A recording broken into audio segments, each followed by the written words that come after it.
As he was flying on his winged horse, he passed a caravan and one of the camels had wandered away. So he saw where the camel was. He came and told the caravan, your camel is in such a place, and left them. Yes. So this is one incident. The second one was as he passed another caravan, they were all asleep. So he went there, he saw what?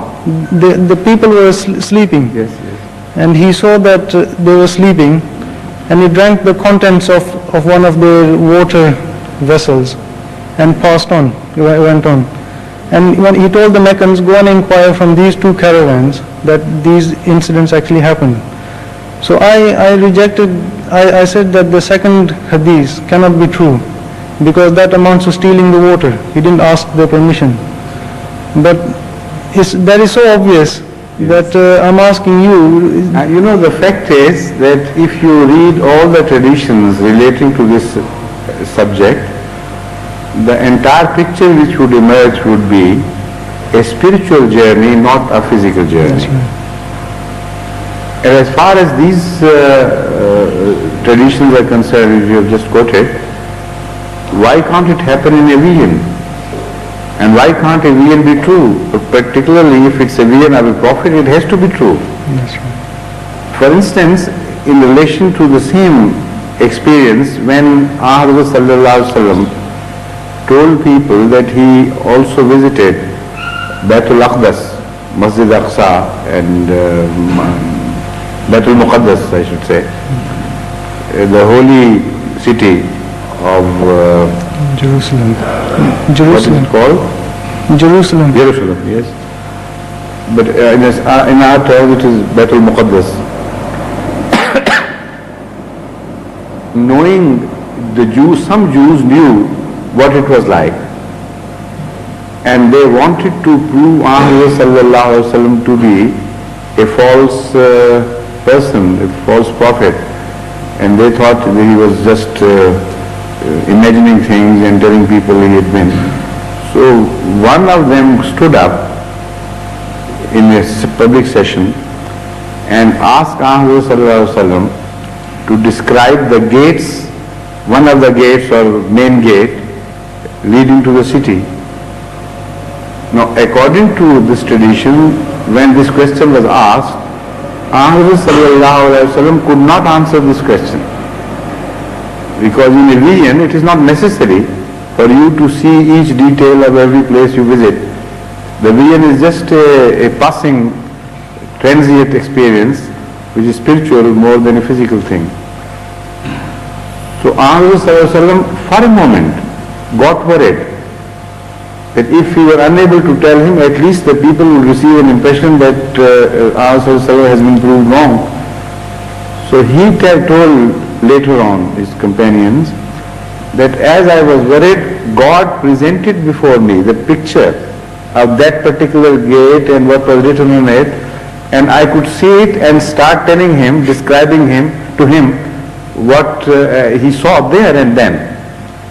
So that further proves that a vision can be a true exact vision, exactly corresponding with the outside realities of life. And also that the whole experience was just a vision. But there he was physically present there, not that his body was removed for a while. And standing there he began to see the features of that particular building or gate. Secondly, the whole episode is full of such references as it is impossible for any sane man to believe that Muhammad sallallahu alaihi wasallam was referring to a physical experience rather than a spiritual experience. I have spoken enough on this subject in various sessions, but perhaps mostly in Urdu. I think here was it to some extent here in England as well. But I'll just give a few illustrations to you. Rasul Kareem sallallahu alaihi wasallam, during this spiritual experience, as we believe it was, saw an old woman presenting to him 3 bowls, one containing milk, one wine and one water. And he refused, he was uncertain about which to choose for a while, and then he chose the milk and rejected the other two, the wine as well as the water. Jibreel was with him, alayhi salam, and he then explained to him that you have done right. And according to his explanation, the old woman was the world, the entire world. And the water, his rejection of water, it was a trial from God to express his choice of, in fact, Sharia. When he chose milk and rejected wine and water, Jibreel approved of it. Now, if it was real, then where was the companion of the Holy Prophet and his hostile, Meccans and other people of the world in India, in China, and all of them? Had they all got, squeezed into one old woman? This is all absurd. Nobody can believe, because the same Sahaba who report this from Muhammad report that all the time that the world here was exactly as it was. There was absolutely no change in the life in Mecca and Medina. It was a Meccan experience, so there was no change there. Similarly, there are other incidents. His leading the prayer to all the prophets of Allah, and that happened in Baitul Muqaddas, didn't it?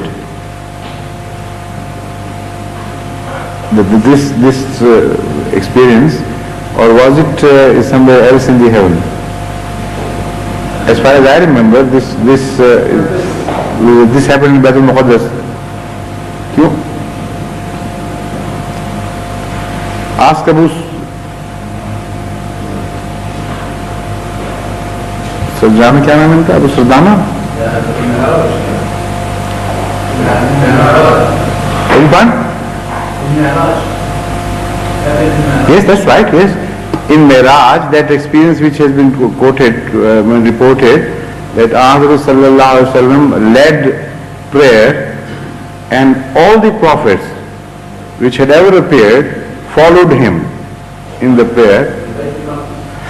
That was Baitul Maqdis, yes. And that Baitul Maqdis is a very small place as compared to the number of prophets, which according to one tradition is 124,000 prophets. And how did they say prayer behind him? I know, I'll explain that, yes. Baitul Maqdis was Haikal Sulaimani at that time. And that Haikal Sulaimani was also demolished. You see? There are references to Masjid Aqsa. And present day Maulvis believe, not knowing history of Islam or history of any other thing either, they believe that this Masjid Aqsa was already in existence at the time of Muhammad sallallahu alaihi wasallam. There was no mosque, it was not in the occupation of Muslims, that area. It was a Christian territory. And the place where Baitul Maqdis was built and Masjid Aqsa was built later on, that place was in ruins. It was the old site for Haikal Sulaimani, which had been in ruin for many centuries. That is the place which Hazrat Isa alayhi salatu wasalam refused to rehabilitate. He said, let it be as it is.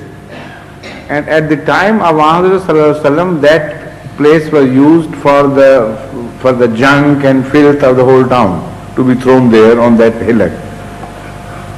So if it was a real experience, then first of all, in that mosque, which did not exist in the first place, and when it was built later on, it could not contain all these prophets anyway. Only it makes sense if it is